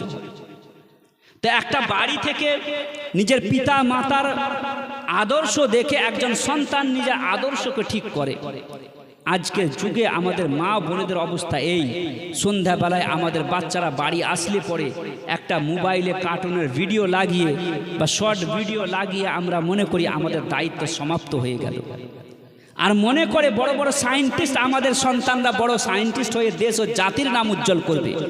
এটা ভুল ধারণা। নিজের বাড়িতে সময় দিন, নিজের সন্তান সন্ততিকে সময় দিন। আজ আমাদের যুবকরা বাড়ি থেকে যখন বাড়ি আসে, অফিস আদালত যেখান থেকে আসুক না কেন, সে বাড়ি যখন সন্ধ্যাবেলায় আসে কাজ কাম করার পর, তো বাড়ি আসার পর নিজের জামা কাপড় খোলার পর খাওয়া দাওয়া করে বাড়ির বাইরে গিয়ে আড্ডা মারে। নিজের সন্তানদেরকে সময় দিন। আজকে আপনি সন্ধ্যাবেলায় নিজের সন্তানদেরকে যদি সময় না দিন, কালকে আপনার সন্তান আপনাকে সময় দিবে না। কালকে, আগামী কালকে আপনার সন্তানেরা আপনাকে সময় দিবে না।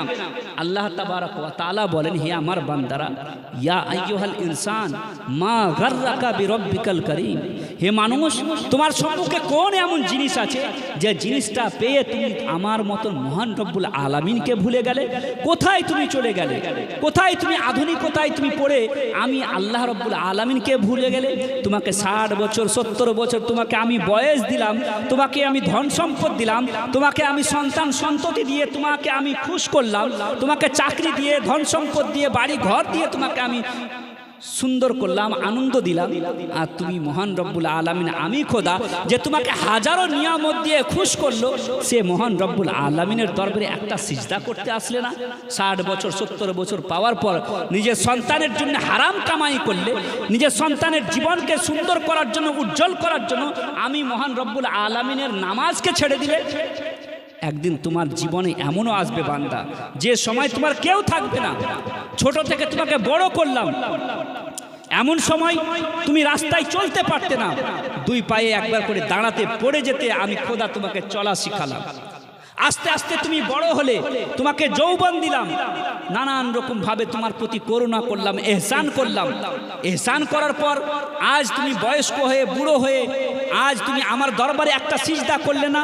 নিজের সন্তানদেরকে খুশ করলে, হারাম কামাইতে মগ্ন থাকলে, বাড়ি বিল্ডিং জায়গা জমির দিকে তুমি লক্ষ্য রাখলে, দুনিয়ার ফ্যাশনে পড়ে তুমি আমি খোদাকে ভুলে গেলে। হযরত আল্লাহ রাব্বুল আলামিন, রাসূল সাল্লাল্লাহু আলাইহি ওয়াসাল্লাম বলেন, যদি কোনো বান্দা সারা জীবন গুনাহ করে, সারা জীবন গুনার উপরে গুনাহ করে 70 বছর 60 বছর গুনাহ করে, গুনাহ করার পর যদি কোনো মশা অথবা মাছির মাথা পরিমাণ চোখের এক কোণাতে যদি সে অশ্রু নিয়ে আসতে পারে, আল্লাহ রাব্বুল আলামিন বলেন ওই রকম বান্দার সমস্ত গুনাহকে আমি মাফ করে আমি তাকে কি করি, ক্ষমা করে দিই। ওই রকম বড় বড় গুনাহকারী ব্যক্তিকে আমি মাফ করে দিই। আমি আল্লাহ রাব্বুল আলামিন সকাল সন্ধ্যা আমাদেরকে ডাক দিয়ে বলেন, হে আমার বান্দারা, সকালে গুনাহ করেছো, রাত্রিবেলায় রাত্রে গুনাহ করেছো, সকালবেলায় এসে আমার দরবারে শুধু একটা সিজদা করো, একবার তওবা করো, আমি মহান রব্বুল আলামিন তোমাকে ক্ষমা করার জন্য প্রস্তুত আছি। আল্লাহ রাব্বুল আলামিন আমাদেরকে ডাক দিয়ে বলছেন, হে আমার বান্দা, এত করুণা করলাম, এত ইহসান করলাম, 60-70 বছর তোমাকে বয়স দিলাম, শুধু দুনিয়ার মধ্যে পড়ে থাকলে আমি খোদার দরবারে একটা সিজদা করলে না। ইয়া আইয়ুহাল ইনসান মা গাররাকা বিরাব্বিকাল কারীম। আল্লাহ রাব্বুল আলামিন বলছেন, হে বান্দা, তোমার জীবনে এমন এক সময় আসবে যে সন্তানের জন্য এত ধন সম্পদ এক করলা, ব্যাংক ব্যালেন্স তৈরি করলা, যে সন্তানকে তুমি চাকরিজীবী করলা, সে সন্তান সন্ধ্যাবেলায় অফিস থেকে আসার পরে তোমার মুখের দিকে একবার তাকাবে না, ঘরের ভিতরে ঢুকে যাবে। নিজের সন্তান সন্ততিকে দেখে নিয়ে এসে সুখে থাকবে, তুমি ঘরের ভিতরে খাসি আসবে, তোমার খাসি আসার পর তোমার ব্যাকটেরিয়া ছড়ার বাহানাতে তোমাকে ঘর থেকে বাহিরে করে দিবে। তোমার জীবনে এমন সময় আসবে তুমি পায়ে হেঁটে চলতে পারবে না, বাথরুম পর্যন্ত যেতে পারবে না, এমন সময়ও তোমার জীবনে আসবে।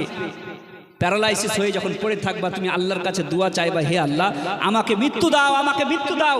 ডাক্তারকে বলবে যে আমাকে বিষের ইনজেকশন দিয়ে আমাকে মৃত্যু দিয়ে দাও, এ জীবন আর ভালো লাগে না। হে আমার বান্দা, সারা জীবন তোমার প্রতি তুমি ছোট থেকে নিয়ে বড় হওয়া পর্যন্ত তোমার প্রতি করুণা করেছি, এবার যে তোমাকে আমি মৃত্যু দিব, এটাও তোমার প্রতি করুণা হবে। আমি যদি মৃত্যু না দিই তাহলে তুমি কি করতে পারবে বান্দা? কিছুই করতে পারবে না। আল্লাহ রাব্বুল আলামিন নিজের বান্দাদের দিকে সম্বোধন করে বলছেন, ইয়া আইয়ুহাল ইনসান মা গাররাকা বিরাব্বিকাল কারীম। আল্লাহ রাব্বুল আলামিন বলছেন, আমি তোমাকে মৃত্যু দিব ওই সময় যে তুমি চলতে পারবে না, উঠতে পারবে না, ওই সময় যে তোমাকে আমি মৃত্যু দিব, তো এটাও তোমার প্রতি আমার করুণা হবে। আমি মৃত্যু দিয়ে ছেড়ে দিইনি বান্দা তোমাকে, সারা জীবন আমার দরবারে আসনি, আমার খোদা বলে আমাকে একবার সিজদা করনি, আমি তবুও তোমাকে ছেড়ে দিই। আমি চাইতাম যে তোমার সমস্ত গুনাহ দুনিয়াবাসীর সম্মুখে আমি প্রকাশ করতে পারতাম, রাতের অন্ধকারে দিনের উজালায় যে সমস্ত তুমি গুনাহ করেছো সবকে আমি প্রকাশ করতে পারতাম, কিন্তু তবু আমি প্রকাশ করিনি। আল্লাহ রাব্বুল আলামিন বলেন, হে আমার বান্দা, আমি তোমাকে সে সময় ছেড়ে দিইনি। তোমার পার্শ্ববর্তী বাড়িতে কুকুর মরেছিল, ছাগল মরেছিল, জানোয়ার মরেছিল, পায়ে দড়ি বেঁধে মাঠের মধ্যে ফেলে দেওয়া হয়েছিল। আমি তোমার বেলানে আমি এই কথা বলিনি, আমি তোমার প্রতি ইহসানের কথা বলেছি যে আমার বান্দা, একে আমি যত্ন করে আমি সৃষ্টি করেছি, 10 মাস 10 দিন গর্ভে রেখে আমি একে সুন্দরভাবে ফারিস্তাদেরকে দিয়ে পাহারা দিয়ে আমি একে সৃষ্টি করেছি। আমার আশরাফুল মখলুকাত, আমি একে সুন্দরভাবে সৃষ্টি করেছি, গড়েছি, একে আমি ছেড়ে দিব না। আল্লাহ রাব্বুল আলামিন নিজের বান্দাদেরকে কি করছেন? ছেড়ে দেননি। আল্লাহ বলছেন, আমি বান্দা, হে আমার বান্দা, আমি তোমাকে ছেড়ে দিনি। আমি বলেছি আমার এটা বহু যত্নে গড়া বান্দা, একে গোসল দাও, সুন্দরভাবে গোসল দিয়ে একে কি করো, সুন্দর নতুন কাপড় পরাও, কাপড় পরিয়ে মুখটা খুলে দাও, গোটা দুনিয়ার মানুষ তোমার মুখ দেখতে আসছে। বলো বান্দা, তুমি মুখ দেখার কাজ করেছো? সারা জীবন তো তুমি গুনার উপরে গুনাহ করেছো, আমি তবু আল্লাহ তোমার মুখ দেখার জন্য আমি দেখানোর জন্য লোককে নিয়ে আসতে বলছি। গোটা দুনিয়ার মানুষ এসে তোমার মুখ দেখছে, মুখ দেখানোর পর আমার প্রোটোকল তোমাকে 4 জন কাঁধে করে নিয়ে যাচ্ছে। গুনাহ করেছো তবু আমি প্রকাশ না করে তোমাকে সবাই কাঁধে করে নিয়ে গিয়ে কবরের মধ্যে তোমাকে রেখে দেওয়া হচ্ছে। জানাজা পড়ানোর সময় গোটা দুনিয়ার মানুষ পিছিয়ে, আর আমার প্রোটোকল তোমাকে আগে রেখে আমি তোমাকে সম্মান জানিয়েছি। তারপর কবর দেওয়ার পরও আমি ক্ষান্ত হইনি। কখনো কুল শরীফের মাহফিল, কখন 40-এর মাহফিল, কখনো বছরকির মাহফিল দিয়ে তোমার নামায়ে আমালকে আমি ভর্তি করেছি। তুমি আমার সাথে কি করলে সারা জীবন, আর আমি তোমার প্রতি কি করলাম? আমি তোমার প্রতি করুণার উপরে করুণা করলাম, দয়ার উপরে দয়া করলাম, আর তুমি 60 বছর 70 বছর পেয়ে তুমি আমার দরবারে একটি সিজদা করলে না। আল্লাহ রাব্বুল আলামিন সকাল সন্ধ্যা আমাদেরকে ডাক দিয়ে বলছেন, বান্দা আসো আমার দরবারে, আমি রাহমাতুল লিল আলামিন, আমি আল্লাহ রাব্বুল আলামিন, আমি তোমাকে ক্ষমা করার জন্য প্রস্তুত আছি। ওলামায়ে কেরামরা বলেন যে একজন মায়ের ভালোবাসাকে যদি গোটা পৃথিবীর মধ্যে ছড়ানো হয় তো সে ভালোবাসার মোকাবেলা কেউ করতে পারে না। ওই রকম 70 মায়ের চাইতে বেশি আল্লাহ রাব্বুল আলামিন নিজের বান্দাকে ভালোবাসেন। চিন্তা করুন, সে আল্লাহ রাব্বুল আলামিন কত কষ্ট পাবেন যখন নিজের হাতে গড়া এক বান্দা যখন জাহান্নামে যাবে। সে আল্লাহ রব্বুল আলামিন আমাদেরকে ডাক দিয়ে বলছেন যে বান্দা মরণকে স্মরণ করো, এই মরণকে স্মরণ করে আমার দরবারের দিকে ফিরে আসার দিনকে স্মরণ করে তুমি কি করো, আমার দিকে ফিরে আসো, আমার দিকে ফিরে আসো, মৌতকে স্মরণ করো। দুনিয়া হচ্ছে পরীক্ষার জায়গা। এই জায়গাতে এসে দুনিয়ার মোহে পড়ে, দুনিয়ার ভালোবাসায় পড়ে আমি মহান রব্বুল আলামিনকে ভুলে যেও না বান্দা। আল্লাহ রব্বুল আলামিন আমাদেরকে ডাক দিয়ে বলছেন আসুন আমরা সকলে মিলে সেই মহান রব্বুল আলামিনের দরবারে আমরা তওবা করি, পড়ি সকলে মিলে আস্তাগফিরুল্লাহ রাব্বি মিন কুল্লি যামবি ওয়া আতুবু ইলাইহি। সকলে পড়ুন আস্তাগফিরুল্লাহ রাব্বি মিন কুল্লি যামবি ওয়া আতুবু ইলাইহি। মুআজ্জাজ সামিনে কেরাম, আমার সময় শেষ হয়ে গেছে। আমি শেষে এই কথাটি বলবো যে মুসলমান आधी रोटी खाओ, बच्चों को पढ़ाओ, दरकार হলে একবেলা না খেয়ে থাকবো আমরা, কিন্তু নিজের শিক্ষা, নিজের ছেলে মেয়েদেরকে শিক্ষা দিব, নিজের ছেলে মেয়েদেরকে শিক্ষা অর্জন করিয়ে বড় বড় জায়গায় পৌঁছাবো এবং বাড়ি বিল্ডিং জায়গা জমির দিকে ধ্যান না দিয়ে নিজের ছেলে মেয়েদেরকে উচ্চ শিক্ষায় শিক্ষিত করাবো। এবং শেষে আরেকটি কথা, হুজুর নাজিব হায়দার মিয়া খানকাহে বরকাতিয়ার যে প্রচার ও প্রসার, সেটা হচ্ছে এই যে জালসা করো সস্তা, মাদ্রাসা করো পুখতা। হে মুসলমান, তোমরা জালসা করো সস্তা, আর যে শিক্ষা প্রতিষ্ঠান মুসলমানদের আছে সে শিক্ষা প্রতিষ্ঠানগুলোকে মজবুত করো, শক্ত করো, তবে উম্মতে মুসলিমার ভালাই হবে। উম্মতে মুসলিমার আগামী যে প্রজন্ম আছে এদের ভবিষ্যৎ উজ্জ্বল